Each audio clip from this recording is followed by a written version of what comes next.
They labeled it a moral recalibration. 12 capital cities, 99 million lives erased in less than 7 minutes. The Galactic Federation didn't dignify it with the word war. There was no official notice, no dramatic ultimatum.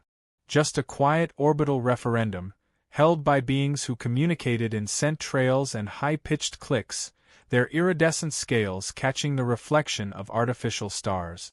The verdict, unanimous and cold. Humanity was unfit to exist. Too aggressive. Too volatile. Too unpredictable. Across every broadcast channel, the Valkyrie Hive's ambassador, all 4 eyes unblinking, delivered the last words Earth would hear from them. Regret is inefficient. Elimination is permanent. By sunrise, humanity had been condemned. From low orbit, alien warships dropped tungsten rods on Washington, Beijing, Lahore, Sao Paulo, Lagos, New York, Karachi. No cinematic beams of light, no blinding explosions, just the soundless precision of the galaxy drawing a heavy, filthy curtain across a stage. And then the feeds went black. The galaxy braced for chaos. They expected the humans to howl, to retaliate with nukes, to thrash like a cornered predator. But Earth did none of that. It didn't scream. It waited. For 24 hours, only static spoke for the planet. And then something stranger happened. Earth smiled. Not on the airwaves. Not through presidents or prime ministers. No rallying speeches. Just in the smallest, most human ways. A rancher in Montana brushed the ash from his porch rail, poured himself a cup of black coffee, and muttered into the cold morning air, "Guess they finally pulled the trigger." In a Manhattan bunker, a teenage girl pulled out a battered deck of Uno cards, shuffled once, and grinned. So, no school tomorrow then? Far below the Nevada desert, in a location scrubbed from every map, a steel elevator slid open with a hiss. An old man stood inside, cane in one hand, medals on his chest that nobody alive remembered awarding. The elevator didn't wait for orders. It sank, taking him 17 levels underground. At the end of the ride, a long oak table waited. Around it, 27 people sat in silence. No flags, no titles, only steaming mugs of coffee and a single sealed red folder. The old man limped to the head of the table. His voice was quiet, sharp as winter air. "They've killed 99 million of us." Several nodded. One woman tipped a shot of bourbon into her tea. "The assets?" he asked. "In place since '87, someone replied. "The contingencies?" "Greenlit. Boogeyman protocol." The old man cracked his knuckles and sat. "Then I suppose," he said softly, "we let the monsters out." No one smiled. This wasn't revenge. This was cleanup. High above Earth, the Federation toasted their achievement. On the Zelvan capital world, musicians played a triumphant triart. Courts sipped iridescent liquors. The consensus was smug. Humanity had been a lit match hovering over dry curtains. The Shrek delegate raised a glass. To peace without predators. The art hack's envoy, a sentient fungus in a crystal tank, pulsed violet. "We anticipate emotional instability among the survivors. Deploy empathy teams." "Yes, yes," another alien trilled. "Let them grieve. It will keep them compliant." No one noticed Earth's silence. No emergency broadcast. No desperate pleas. No tear-stained civilians on the news. Just the kind of stillness that lingers in old cellars and sealed crypts. When the Federation sent a survey drone to assess the ruins, it returned, or tried to. What came back wasn't data. It was a package. The wrapping, human skin. Inside, a single eyeball, still wet, still blinking. The pilot's eyeball. A note came with it, printed in 7 galactic languages. "You rang?" 3 weeks later, the council gathered again. Their voices carried a new weight, their laughter gone. "Has Earth responded to our messages?" a Varkan admiral asked. "No," the Zorlani oracle replied, her jeweled silks shifting like water. "They've ignored every ping. They've gone dark." "Have they retaliated?" A pause. "Not directly." "What does that mean?" "7 of our intelligence posts are gone. Sabotaged. Erased. A chill passed over the chamber. The oracle's blind eyes seemed to look straight through the table. There is movement, she whispered, in their shadows. The lights dimmed. A door slid open. A man stepped in. No uniform. No armor. Just a black suit, a wrinkled shirt and a coffee-stained tie. In one hand a paper cup. In the other a scuffed briefcase. No one rose. No one recognized him. The council chairwoman flexed her gills. Identify yourself. The man sipped his coffee. Funny thing, you people never did figure out how to brew this right. Still tastes like cough syrup mixed with battery acid. Your name, she snapped. He set the cup down. Kane. Your rank. He tilted his head. You sterilized my planet. And now you want rank. Behind him, 2 alien guards adjusted their grips on their weapons. Kane smiled faintly. Relax. I'm not here to hurt you. He clicked open his briefcase. Every guard raised their gun.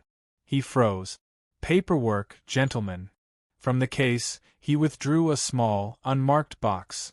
No wires, no blinking lights, and placed it on the table. What's inside? Someone demanded. Proof, Kane said. And a question. The box clicked once. A grainy hologram flickered to life. 12 alien ships drifting wreckage. Last week, Kane said evenly. Zeta System. Patrol Squadron. No survivors. The chairwoman narrowed her eyes. You're saying humans did this? Kane took another sip from his coffee.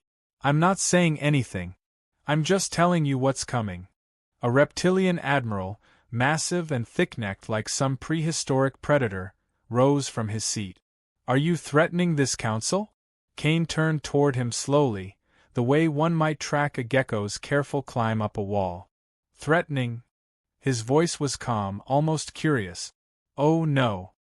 He gestured toward the small box on the table. This is an answer. The threatening part comes later. Another voice cut through. How many of you are left? Kane's faint smile vanished. Enough. A tense hush spread. Then a Zorlani delegate leaned forward, Silks whispering as she moved. What is it you want, human? Kane blinked once, deliberately. We lost 99 million fathers, mothers, and children. You don't get to ask what we want. He rose to his feet. You only get to wonder what happens next. The guards shifted to block his path. Kane's eyes met theirs. One flinched without knowing why. He passed between them without a word. Far to the north, on Earth's frozen edges, a man walked into a wideout carrying a duffel. No one called after him. No one dared. In Tokyo, a woman in a silk kimono embroidered a single flower into her coat lining, slipped etched bullets into a pistol, and hummed a lullaby older than the city. In Detroit, a priest barred the church doors, then descended into the basement.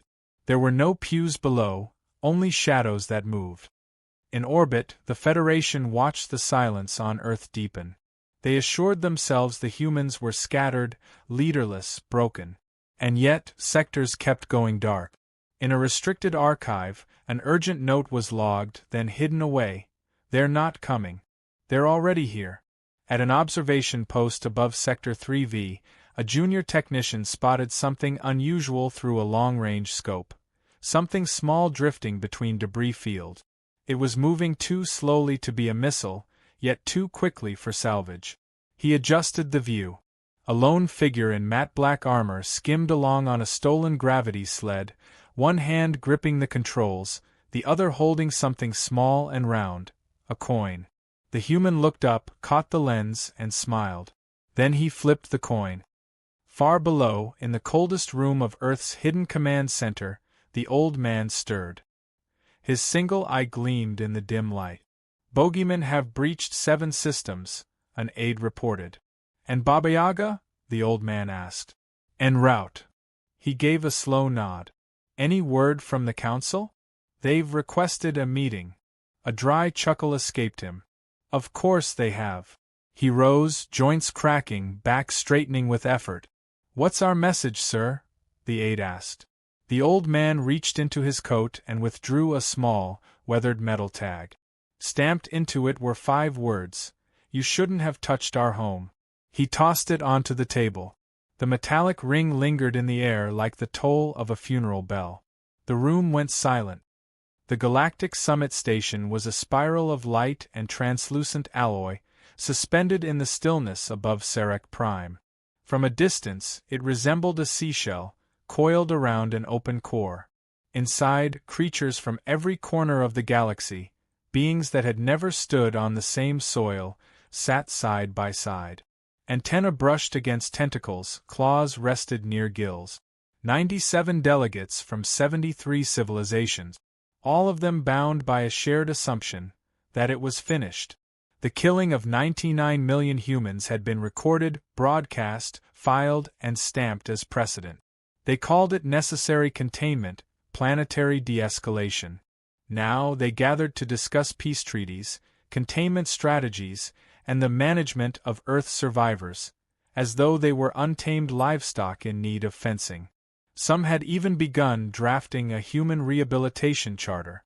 A Varkari noble tapped crystalline fingers against the table. "We must strictly control their cultural transmissions. Their songs are unsettling." A Hive Char representative, eyes glittering in trifaceted clusters, rotated its gaze toward him. "They sing after death. That should trouble us." The golden-skinned Zelvan ambassador poured amber nectar into a glass. "Let them sing. Let them write their poems. Their claws are blunted. Their teeth filed down." A low murmur of agreement rippled through the chamber. Words like extinction, compliance, and closure floated through the air like scented smoke. Then, unexpectedly, a cough, a human cough, cracked the atmosphere. Dry. Ordinary. Out of place. The translation matrices stumbled. Delegates turned their heads in confusion. At the far edge of the hall, beside a luminous mural celebrating galactic unity, stood a man. Alone. Unarmed. Wearing a plain black suit over a slightly rumpled white shirt. His hair looked as though he dragged a hand through it on the way in. No insignia. No retinue.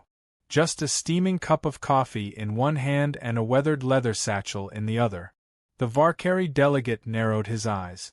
"Is that Kane?" someone whispered. "He wasn't on the manifest."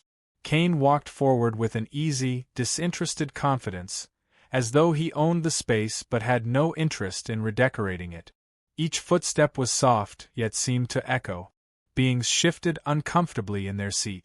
The Artax's envoy, a translucent fungal mass in a fluid tank, pulsed a question at him. Without even glancing, Kane set his coffee cup down on the glass. "Hope I'm not interrupting," he said mildly. "The coffee downstairs is still terrible." The chairwoman, a tall Turek noble whose 6 mouths murmured in unison, rose slowly. "You are not authorized to be here." Kane's smile looked almost painful. "Oh? You mean you didn't invite me?" Silence settled like frost. "You're alone," someone from the Baltha Warcast said. Kane glanced around. "Am I?" Scanning beams swept the chamber. Nothing, no weapons, no anomalies. Just a human where no human should be. The chairwoman clicked twice. "Your species is under sanction. You will be removed." "Sanctioned," Kane repeated, strolling in a loose arc. "That's a pretty word. Kind of like massacre, just with better diction." "Earth violated interstellar protocols," she pressed. "No," Kane said softly, stopping mid-step. "Earth sent a message. You erased it. And you were warned." His gaze swept the hall. "Warned what would happen if you ever touched our soil." The chamber dimmed, though no light failed. It was the darkness that comes when everyone in a room forgets to breathe. "And you didn't just touch it," Kane said evenly. "You sterilized it."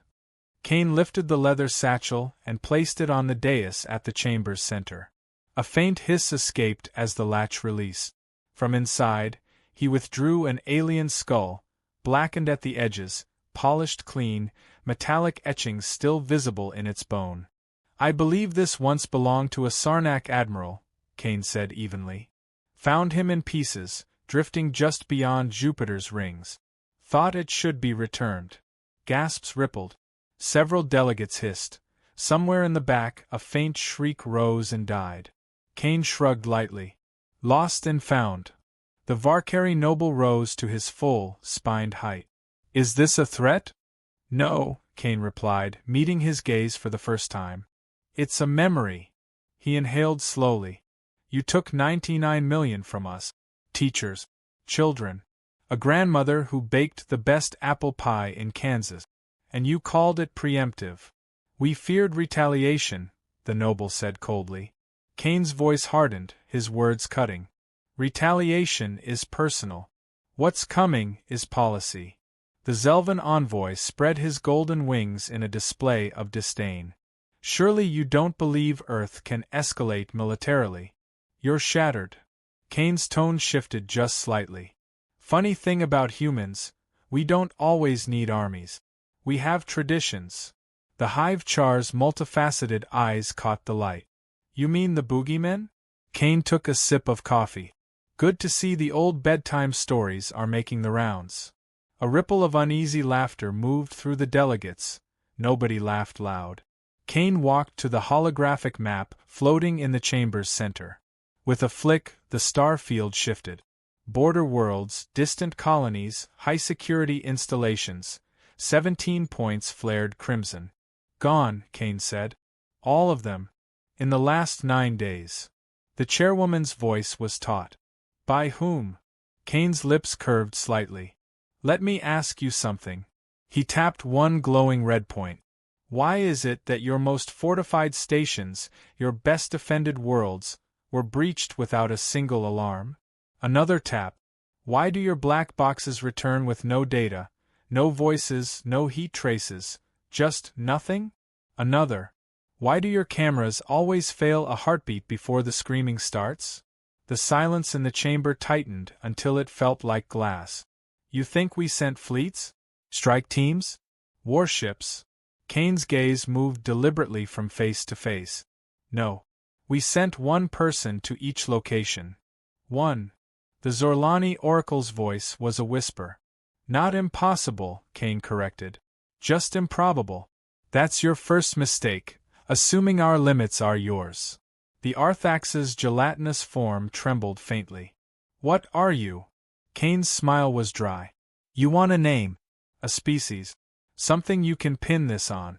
But here's the truth, his tone cooled, you already named us. His eyes, suddenly hard, swept the room. You called us demons, said we were iron wrapped in silk, unpredictable, dangerous, that we smile too easily and forgive too rarely, that we love too fiercely and grieve like wildfire. He gave a slow nod. And you were right. A long, brittle pause followed before the chairwoman's voice, nearly breaking, asked the only question that mattered. What do you want? Kane's expression flattened. Nothing, he said softly. And that's what makes it worse. He turned and began to walk away. No one moved to stop him. Even the chamber walls seemed to listen. Just before the door slid open, he paused. Oh, almost forgot.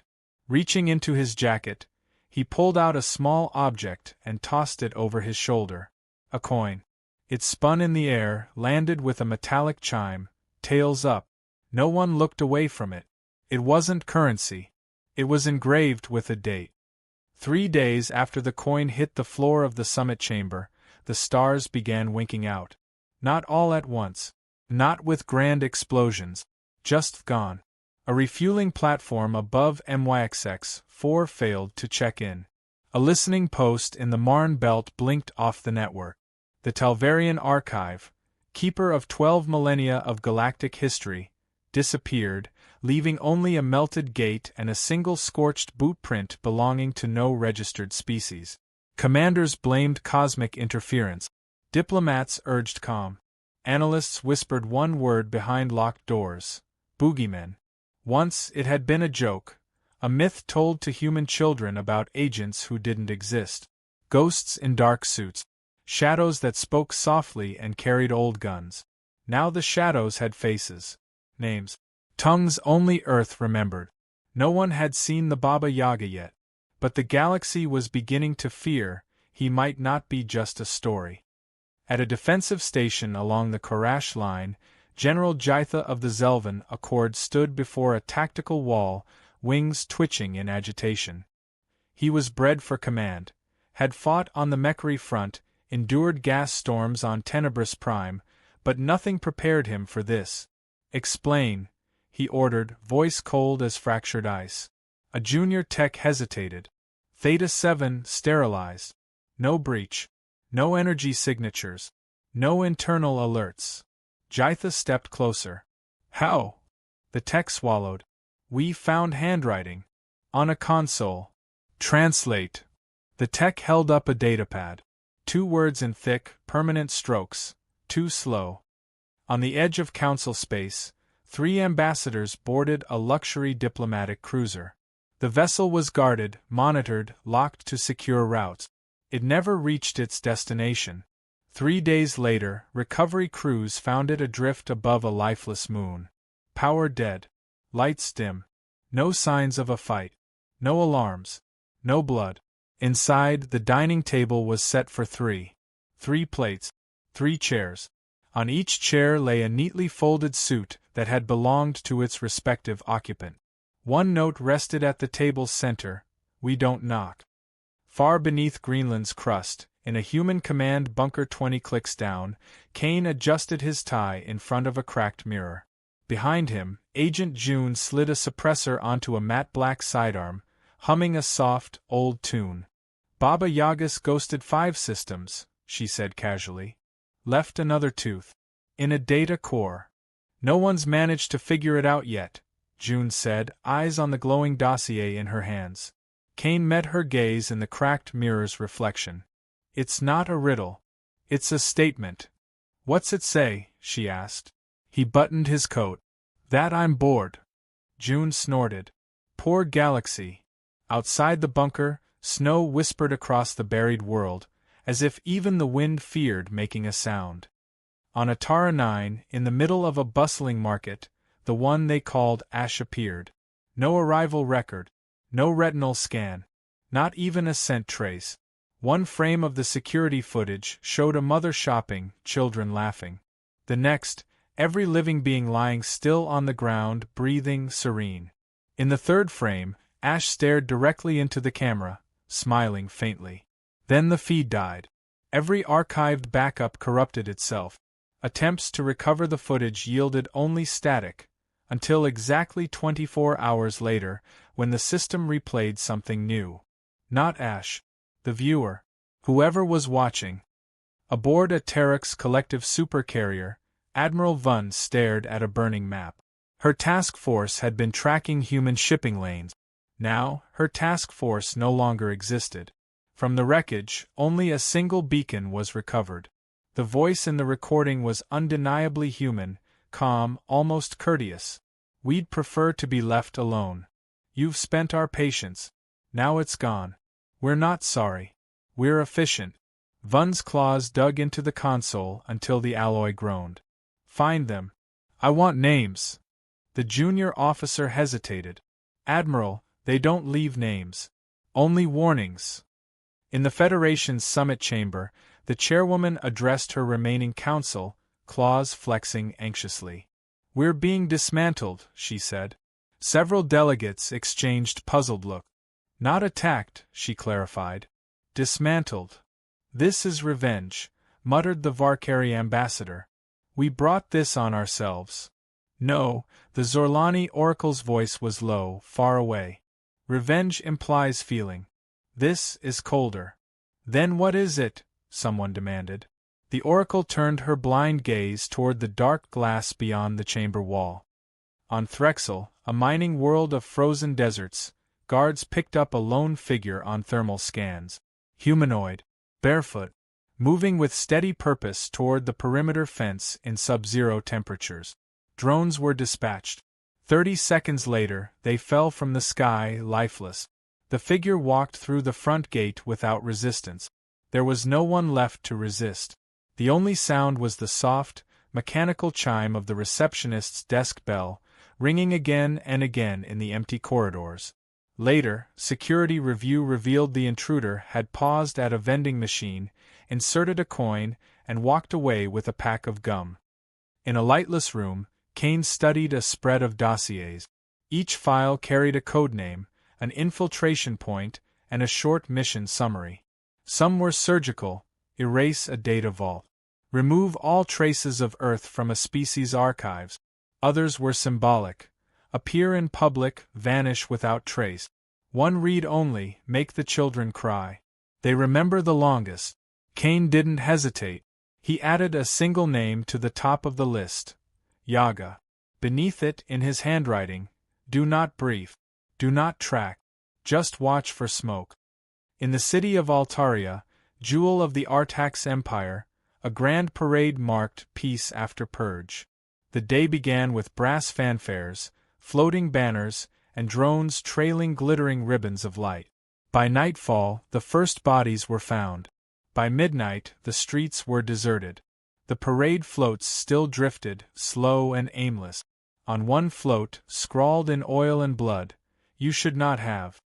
The galaxy had not yet understood the speed of its own unraveling.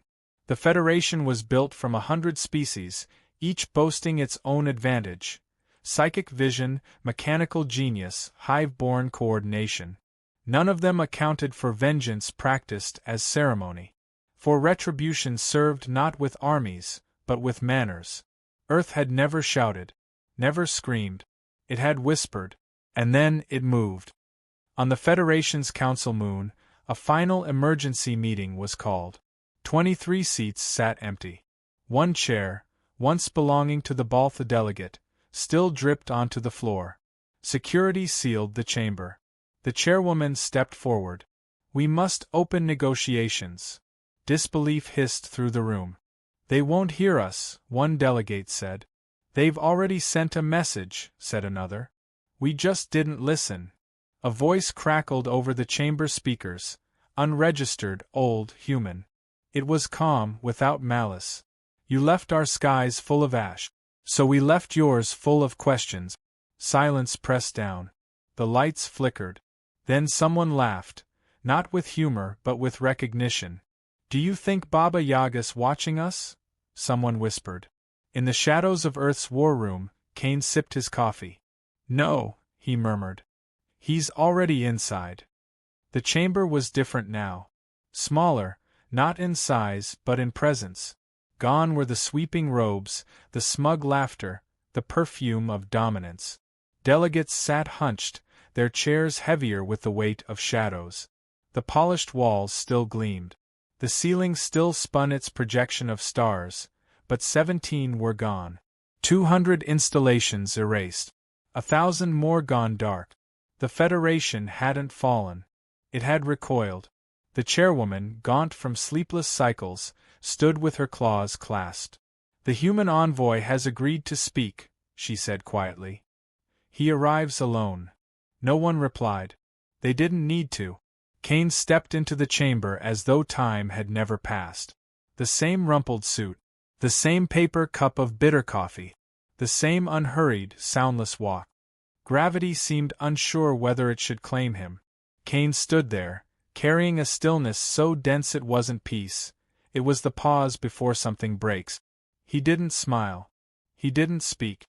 Instead, he set a small, plain box on the chamber floor. No ornamentation, no visible lock, no hinges.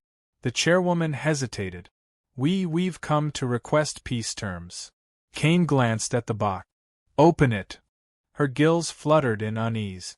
She looked around the room, but no delegate moved. Kane's eyes never wavered. "You killed 99 million of us without asking what we might do in return," he said quietly. "And now you ask what we want? That's rich." The chairwoman's voice faltered. "We underestimated the scale of your emotional resonance." He tilted his head slightly. "Is that what you're calling it now? We offer reparations. Do you?" He rapped the box once with his knuckle. It opened. Inside lay a fine, gray ash, silent as snowfall, light as breath, yet heavy in the air. A faint whisper of bone dust. Kane's voice dropped lower. This was a child. Her name was Eva. 8 years old. She wanted to grow up and design playgrounds on Mars. He let the words hang. She was one of the 99 million. So I brought you one. Several delegates looked away. The Oracle closed an extra set of eyes. Even the Artax's envoy dimmed its glow. Kane reached in again and removed something else, a coin identical to the one before. This time, he didn't toss it. He crossed to the galaxy's rotating hologram at the chamber's center and set it atop a slowly spinning projection. It rolled once, then came to rest on an unmarked planet. "What is that?" the chairwoman whispered. "System 87K, former mining colony. Uninhabited. You'll give it to us. You want one world?" Kane turned his gaze on her. "We want 50. The room erupted in murmurs, shock, outrage, disbelief. The Varkari noble hissed, 50 systems is absurd. That's... Kane lifted a single finger. Every comm line in the chamber dissolved into static. The lights flickered twice. He tilted his head, as if listening to something far away, then met her eyes again. "You don't get to say impossible. Not anymore. These terms are extreme," the chairwoman managed. "Yes," Kane said simply. "Like what you did." Silence gathered around him like armor. "You want peace," he continued, "but you're not sorry. You're just afraid." He tapped the coin. It flared, projecting a series of files into the air, grainy combat footage, time-stamped and raw. Ships shattering into debris. Planets going dark. Elite alien assassins cut down, each by a single human. Audio logs. Shaky visual feeds. And over every scene, one constant sound, a steady human heartbeat. The Oracle leaned forward. "Are these your boogeymen?" Kane didn't answer, because another voice did. Low. Velvet over gravel. "Some of them." The far door opened. A man stepped in. Tall. Bearded. Coat long and dark, dragging over the floor. In one hand, he pulled Ash along like a rag doll of shadows. His silence was not learned, it had been born in him. No title. No insignia. No official record. But everyone knew the name. Baba Yaga. No weapon in sight, yet the soles of his boots were stained with someone's blood. One ambassador gasped. Another tried to rise and leave, but froze when he met the man's eyes. Baba Yaga spoke once, in 3 words, "Treaty of Ashes." Kane gave a slow nod. "That's what we're calling it. You'll sign it." The chairwoman's voice was barely a whisper. "And if we refuse?" Kane looked to Baba Yaga. The man smiled. It was the kind of smile old tombs would remember. Kane turned back. "Then we stop being polite." The delegates bent toward one another, whispering urgently. Fear was faster than diplomacy. Within half a minute, the majority had agreed. Not out of belief. Out of survival. The Oracle raised a hand. "We will sign." "Good." Kane withdrew a slim tablet from his coat. It came alive with bright red text. 50 systems. No surveillance. No taxation. Complete withdrawal from Sol Sector. Recognition of Earth as an independent, neutral sovereign force. And one last clause. He let the silence stretch. No record of the Boogeymen. No written mention. No pursuit. No retaliation. Ever. The treaty was signed without flourish, without ceremony, but with weight. Galactic law bent in that moment, not to an army, but to a quiet hand. Humans had claimed what they wanted. Not revenge, not glory, space, silence, and a respect carved from fear. As the chamber emptied, delegates eager to disinfect their pride, Kane lingered. He stopped before the chairwoman. "You should know something." She didn't look up. Not until he waited long enough for her to feel the absence of his gaze. "This wasn't revenge," he said. "Then what was it?" He leaned in. "Earth. Reminding the galaxy what happens when you open the wrong door." Behind him, Baba Yaga turned and walked away, his coat trailing like the edge of a closing curtain. Kane followed. At the threshold, he paused and tossed something back over his shoulder.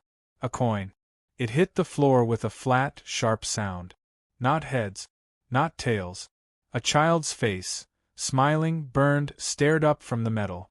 Beneath it, words no one in the chamber dared speak aloud. You started it. We just finished saying hello.